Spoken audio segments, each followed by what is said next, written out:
Every say fear na baba. Said you train Bawumia fear na baba. Said you train Bawumia fear na baba say I enjoy. It will be an order cool. Mammy no me and say Ghana for or be a team at teacher money my ayami no me and you're better to Ghana. What I say? Ayami no me you're better to Ghana. And tune him, Miss Sabrano. Mammy to be Ganco, doctor, lawyer, Anane Gyinda. Nominated quantity in Como. 1 year lecturer. Ewo Gimpa. Doctor, I don't know what to be coming. Wajo. Yeah, me too. Doctor, what for me to say? Oh, Yanko Pony Mompa Bonti, Yahuya. Doctor, it's not council number. What you bread? Now, so the ever go school, Kakra, Nayatinia, maybe I say, Doctor Mamini Kamusawansa. Doctor Mamudu Bawumia. I am a cross out in the court, Tamasco.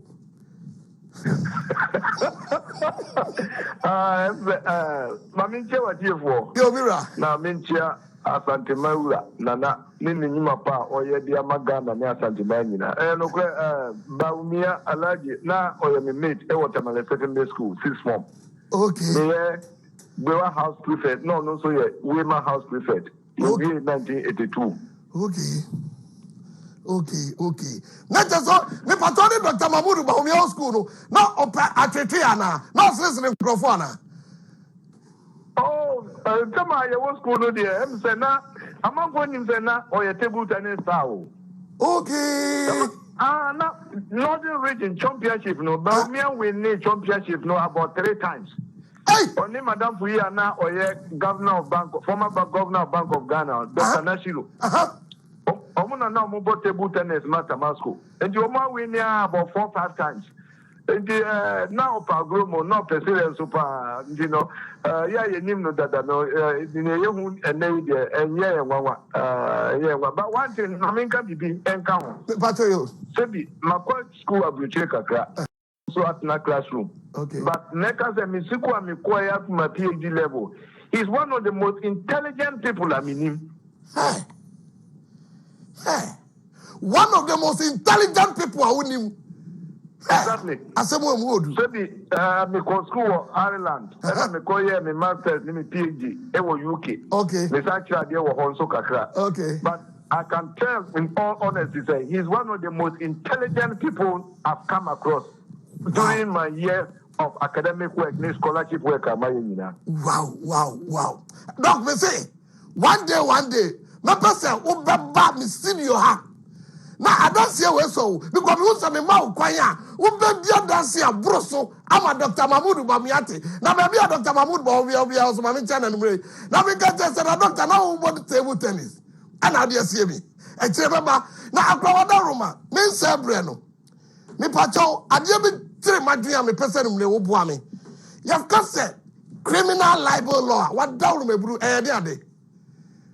Yo minia, unu say area say no.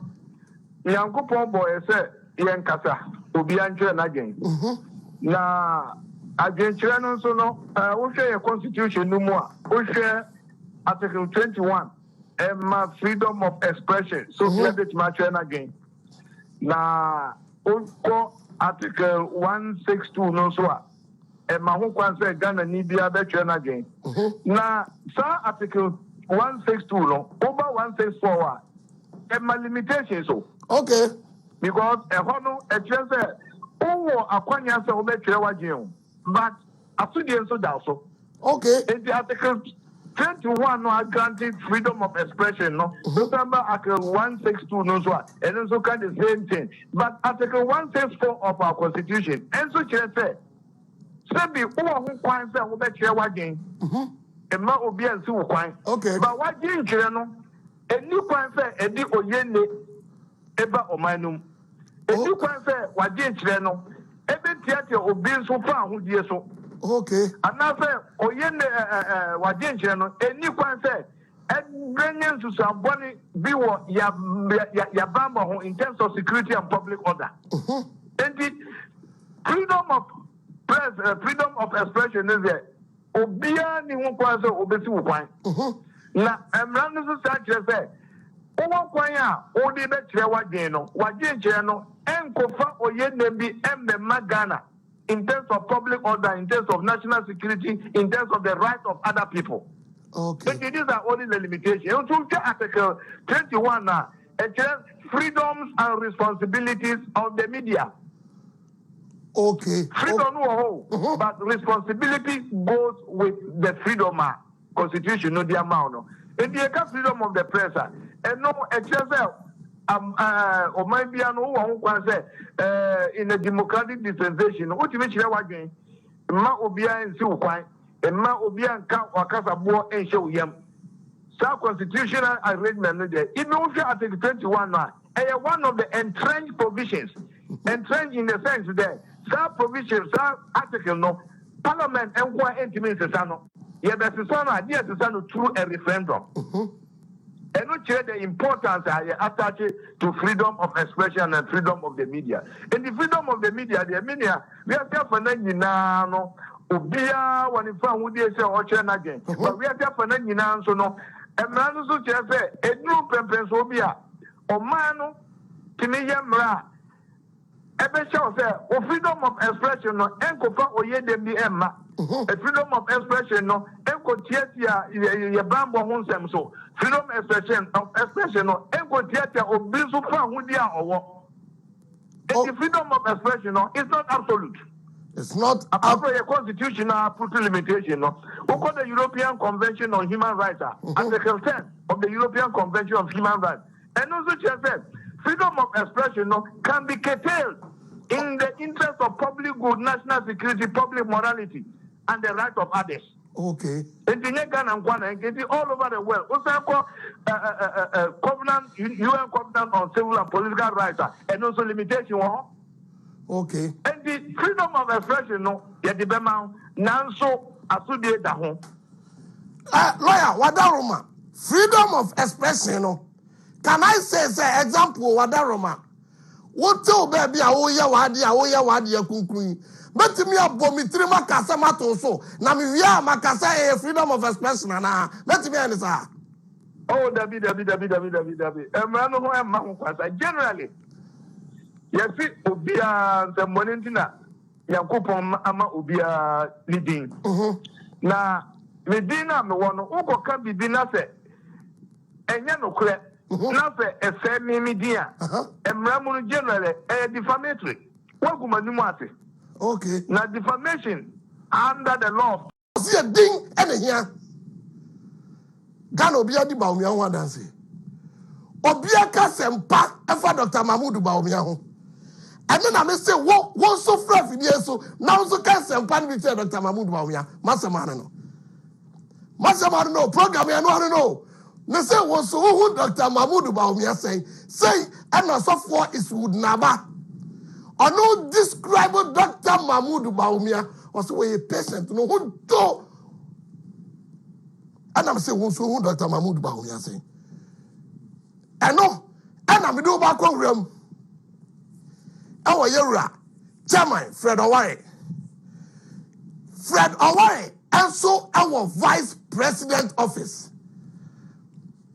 Yankwani Gotier, Yura Fred Owari, so no one Dr. Mahmoud Bawumia. Me say onu so who Dr. Mahmoud Bawumia say. Uya, also benya kwamba o. Sa na me pese program here. Wo de be di Bawumia ho dance na ko asa. Bra na be di Bawumia ho dance na ko.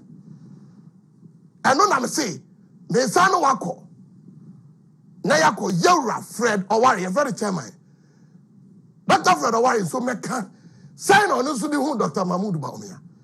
Uya, na me no ni ato aso. Yankotie Yura Fred Owari sign on so di who Dr. Mahmoud Bawumia. Dr. Bawumia they say me ye adwuma no. Ni office na me wo. As one of the staff. Na me no call na eba.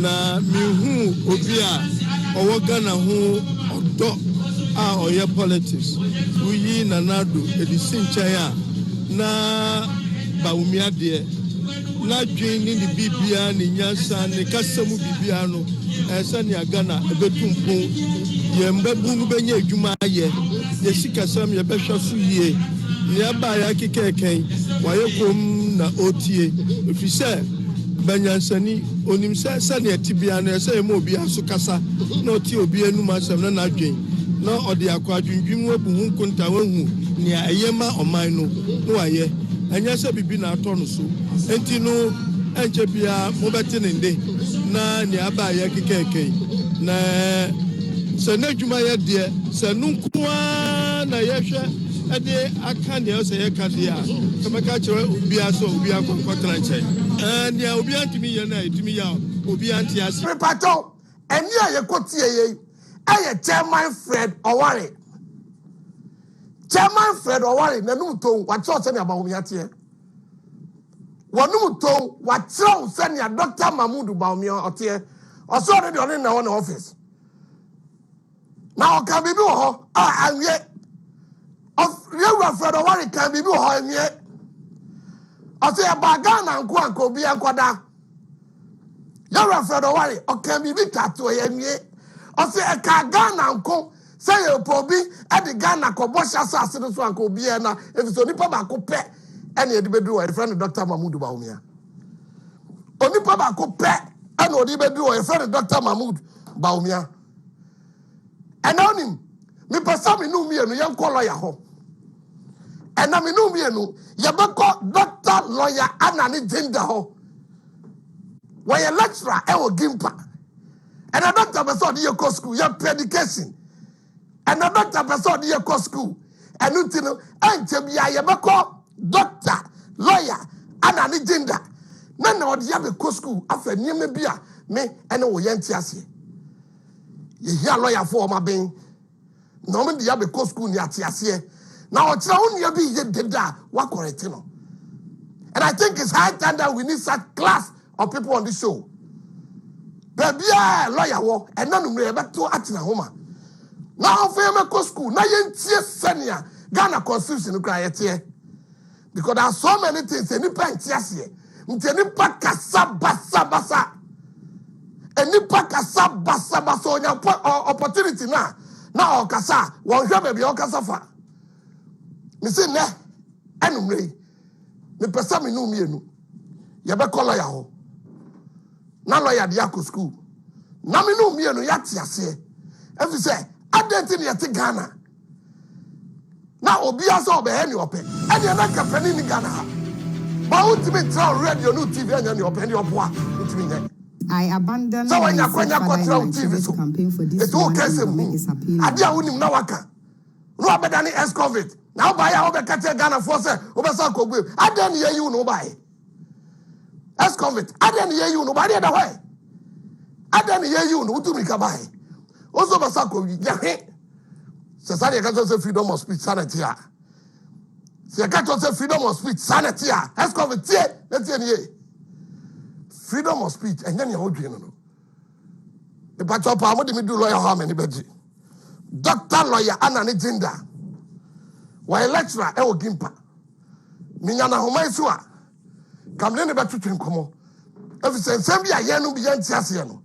ye be pese lawyer e be ma ye ntiremu ye be pese lawyer be ma ye ntiremu efi sensem bo e koso ame a me dina me ntiase etimi nia enya wadwini se Ghana ye wo kabi ma me kabi nti wo kabi dia guo pani bi ho fi na wi afa ho adi waka se kabi ma me kabi wo wi awu ya tra Ghana ha o Ghana ha me pato for me go Supreme Court for me go Supreme Court 2012 petition for me go Supreme Court 2012 petition pre atrem ya trem o Ghana ha ya trem e wo Ghana ha obi anyi ku obi anyi